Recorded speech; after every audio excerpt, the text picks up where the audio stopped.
তাহলে কোনোদিন মনে হয় এই হাদিস আমাদের কাছে আসতো না। আস্তুরুকা ওয়ালাউ তাখশানি, আল্লাহ বলে উম্মতে মুহাম্মাদি তুই আমাকে ভয় করিস না, কখনো ভাবিসও না যে আমাকে চেহারাটা দেখাবি। তো দেখাবি কি কইরা? 24 ঘন্টা গুনাহ করিস, আর আমি 24 ঘন্টা লুকোচুরি খেলতে থাকি, আমি 24 ঘন্টা লুকাইতে থাকি। তুই গুনায় অভ্যস্ত, আমি লুকাইতে অভ্যস্ত।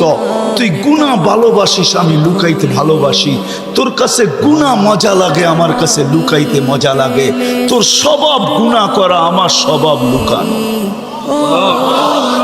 মুহাম্মদুর রাসূলুল্লাহর উম্মত না হইলে মনে হয় এই ঘোষণা হতো না, কুরবান যাও মুহাম্মদুর রাসূলুল্লাহর উপরে। এই মজমায় তো একজনও নাই যে কোনো দিন 1 মিনিটের জন্য ভাবছি যে গুনাহ তো করি, কিন্তু কালকে এই চেহারাটা আল্লাহকে কি করে দেখাবো। আমার কথা মনে হয় বোঝেন না। মহিলা কিফিলকে বলতেছিল, কিফিল আমি বাজারি মেয়ে না, বিপদ তোর হাতে আমাকে নিয়ে আসছে, কিন্তু কাঁদতেছি কেন জানিস? কালকে এই চেহারাটা আল্লাহকে কি করে দেখাবো।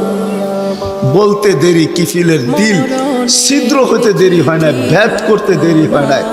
টাকাগুলো হাতে উঠায় দিয়ে বসে, বোন তোর গায়ে আমি হাত দিব না, তওবা করলাম, কিন্তু তোর কাছে অনুরোধ তুই চোখের পানি দিয়ে আল্লাহকে একটু বইলা দে। ওই রাত্রেই কিফিল মারা গেছে। বাস্তবিক উঠায় দেখেন কিতাবে, সমাজের কেউ ছিল না এরকম যে কিফিলের মাটি তো দূরের কথা, লাঠি দিয়া গর্তে ধাক্কাইতে ধাক্কাইতে ফালাবে, সমাজের কেউ এরকম ছিল না। থুতু দেওয়ার জন্য কেউ প্রস্তুত ছিল না। কিন্তু সকালে তার দরজায় লেখা উঠছে, কদ গফারাল্লাহু লিকিফলিন, আল্লাহ কিফিলকে মাফ করে দিয়েছে। কথা অল্প যদি হয়, আর যদি শোনার হক আদায় হয়, রব্বে কাবার কসম দিল ভেদ করে চলে যাবে। আর যদি সারা রাত্র শুনি আর দিলে না গাঁথলাম, তাহলে সত্য এটাই হবে।